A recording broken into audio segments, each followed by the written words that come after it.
Worth 110 million. Are you self-made? Yeah, 100% self-made.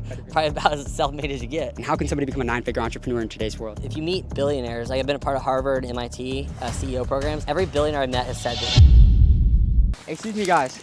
Question for you guys. I started a channel at the University of Texas at Austin. No way. I grew it to These two guys went to the University of Texas at Austin. That's amazing. You started a channel. I did. I grew it to over 3 million followers in about 2 years, and I go all over the country just asking people a few quick questions on some of their advice to the younger generation. You probably got to the wrong group.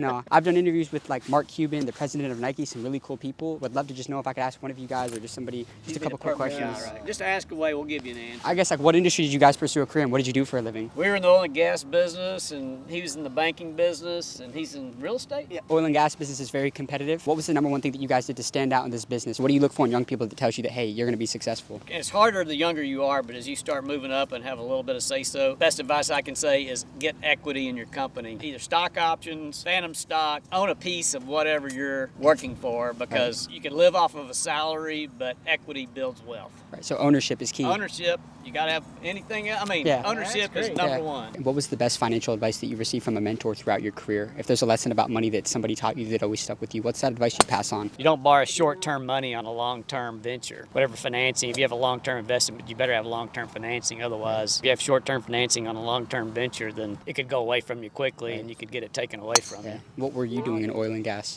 What exactly were you doing in oil and gas? Ran the company, president. Among yourself and the most highly successful people that you study and know, what is that one trait that they all have in common? Integrity. Yeah. How important is it to keep your word in business? Very. Yeah. Well, that's it. Yeah, I got you. There's a lot Appreciate of you guys guys. up there you want to hit up. Yes, sir. Appreciate you guys. Thank you. So I know we're going around golf courses today, but I have a very special surprise for you guys. We're about to go interview a 9-figure entrepreneur at his mansion out here in Austin, Texas. His net worth is over $100 million. And I'm going to ask him his best advice for somebody trying to become a 9-figure entrepreneur in today's world and how you can start your path to becoming a millionaire. So with that being said, let's go see what he has to say. What industry did you decide to pursue a career in? Medical device. So I went into medical device sales 14 years ago, and then started a distributorship, and then ended up starting my own company. What is your net worth? 110 million. 110 million. Are you self-made? Yeah, 100% self-made. Probably about as self-made as you get. And how can somebody become a 9-figure entrepreneur in today's world? When I was a stockbroker, we were taught to train investors to be diversified. If you meet billionaires, like I've been a part of Harvard, MIT, CEO programs, every billionaire I met has said the exact opposite. They say if you believe in something, you find something that's good, you invest in yourself, you put all your money into that, and you grow it. And that's what I did with my company. I self-funded it, put all my money in that company. I have control over that, and it grew bigger and bigger. And how much is that company worth now? The main one's over 100 million, probably 130 million is the net value of it. So how did you scale this business from 8 to 9 figures? There's 2 books. One's called E-Myth. The other book's called Scaling Up. But both of them talk about the turnkey method. You prove the model, and then you duplicate it. Copy, paste, copy, paste, copy, paste. So we did this in one state in California in the very beginning, and now we're in 43 states. We prove the model, we bring in the sales reps, take care of hospitals, surgery centers, and we just do that over and over again. What was the lowest point in your career as an entrepreneur? About 3 years ago, when we grew too fast, there's a quote in business, and it's basically says that more companies die from indigestion than starvation. So it means like the company didn't dry up because of sales. We actually grew so fast in sales that we ran out of money because we couldn't make enough product quick enough, and it almost killed us. And it was a valuable lesson that you want to grow, but you want to grow sustainably as an entrepreneur, not grow too fast. You can actually grow a company too quickly. What is your advice to someone trying to find that winning product in whatever industry that they're in? You got to go out there and try a bunch of stuff. You know, I was a stockbroker for 2 years out of college, and I was horrible. I was not very good at what I did. And I went into medical device, and after years and years of talking to doctors and surgery centers, I found that one thing that, hey, nobody's attacking this. And then how do we make it better? And then, you know, over 3, 4, 5, 6 years of making that product better month by month by month, that's how we evolve.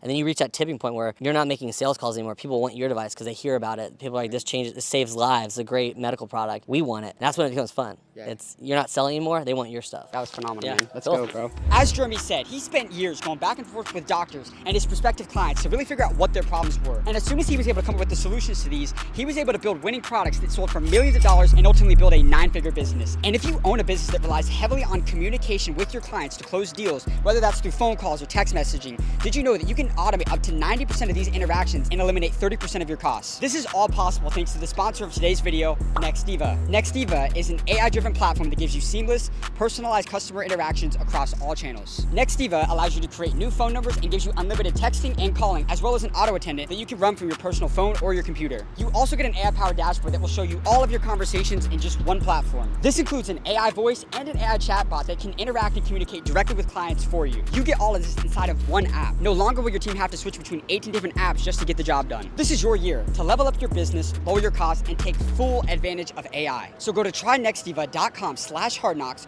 or click the link down in the description below to get 50% off of your plan. You won't want to miss out on it. With that being said, let's go get this next interview. All right, you guys, we're at our next golf course right now. It looks like they got some bogos out, so we're gonna go up and see if we can talk to some of these people and get some game for you guys. Come on. Excuse me, guys. Question for you. Sure. I started a channel out here in Austin, Texas that I grew to over 3 million followers. I go all over the country just asking people a few questions on some of their best advice to the younger generation, the kids coming out of school. I wanted to know if I could ask you a couple quick questions for the channel. Sure. Is that cool? I can't speak for David, but Yeah, you can ask him. I got you. I appreciate you. Don't listen to me. 3 million people won't need it. Oh, I promise you they will. I value perspective if they don't. How much did you guys sell your company for? well, I think the first company sold for around 25 million, and then the second company sold for around 200 million, and we sold to a company that's now $10 billion.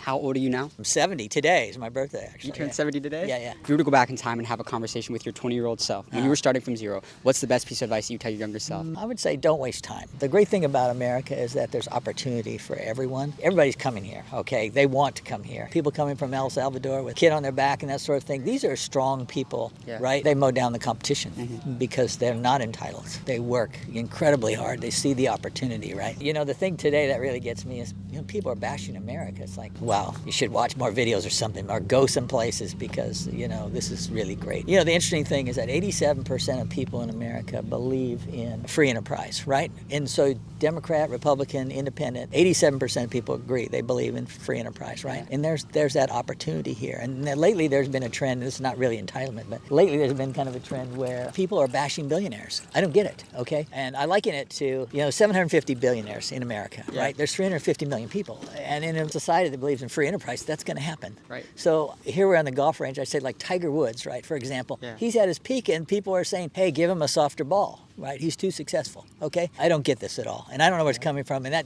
to you, the modern world, to social media, the bots, the people behind driving these narratives. Right, you don't know who they are. And so my message to younger people is study. Okay, whatever it is, before you formulate opinion, really get some facts and understand the surroundings. Don't just watch a TikTok video and say you believe it. You believe in it. Thank you so much for your time. I appreciate you, sir. Have a great day, sir. All right, you guys. My guy was part of a company that sold for over $200 million, and he just laid out the blueprint for you guys, man. I can't say enough great things about that interview, man. The golf course moguls are out and they're going crazy. Let's go get this next interview. Excuse me, guys. Question for you. Are either you guys business owners? Oh, you're the Instagram guy. Yes, sir. That is so cool. Absolutely, man. You came to the right place at Barton. Could I ask you a couple questions? You can, but I'm not in your league though. No, it's all good, man. I guess like what industry did you pursue a career in? Intellectual property and technology law. Really? Yeah. So are you a lawyer or? Yeah, I'm still a lawyer. I just retired about a year ago. What was the most amount of money that you made in a single year? I did have one good year. I made about $1 million. $1 million? Yeah. What was the best financial advice that you received throughout your career? I invest in the stock market. You know, it was probably, I think, Warren Buffett that gave the advice, which I think is very true. You know, be greedy when others are scared and be scared when other people are greedy. So, you know, when you see the market's getting near a top, you have to consider getting out of it a little bit. When you can see it's getting really low, that's the time to invest, right? It's the theory, right, is to buy low, sell high. But it's easy to say and it's so hard to do because the psychology is exactly the opposite, right? The psychology is you see everything going up, people making money, that's when you want to buy, and then you see things crashing, people panic and they want to sell, right? So the psychology is to actually do the opposite, right? To buy high and sell low, but you want to buy low, sell high, and that means doing the opposite of what other people are doing at various times in the market. How old are you now? Tomorrow will be my 59th birthday. 59th birthday. Yeah. Well, happy early birthday to you. Thank you, I appreciate it. What's the best piece of advice that you would give to your younger self? If you're going through hell, just keep on going because eventually you'll get out. You know, I've always had a belief in God, but it was really only in the last 10 years that I started feeling like at the important points in my life, God has come through for me. And there have been too many things that have happened by coincidence that make me discount the fact that by having that faith and that belief, eventually, like we talked about earlier, you know, you're going to come out of the low times and things are going to be better than they were even before. So what do you think is more important, book smarts or street smarts? Street smarts. Why? I mean, how many times do you solve a differential equation in the real world, right? You don't. I mean, you so, don't. yeah. You got amazing advice, sir. Thank you so much for taking the time to keep up the great work. I appreciate you, man. Hard Knocks family, the golf courses were insane today. We got some of the craziest content we've ever shot in this video, but I want you to like and subscribe for amazing content we have coming very soon because we're on a mission to bring you guys the best advice from some of the most successful people in the entire world. And if you haven't seen it yet, we recently launched the Hard Knocks newsletter where we're going to be sending out weekly updates, insights, and lessons from the world's top entrepreneurs and business owners. So click the link in the description below to subscribe subscribe because you do not want to miss out on this. But with that being said, that's a wrap on today's video. So click here to watch our full video going all over Miami, asking multimillionaires how they became wealthy and how you can start your path to becoming financially free in 2024. We'll see you guys in the next video.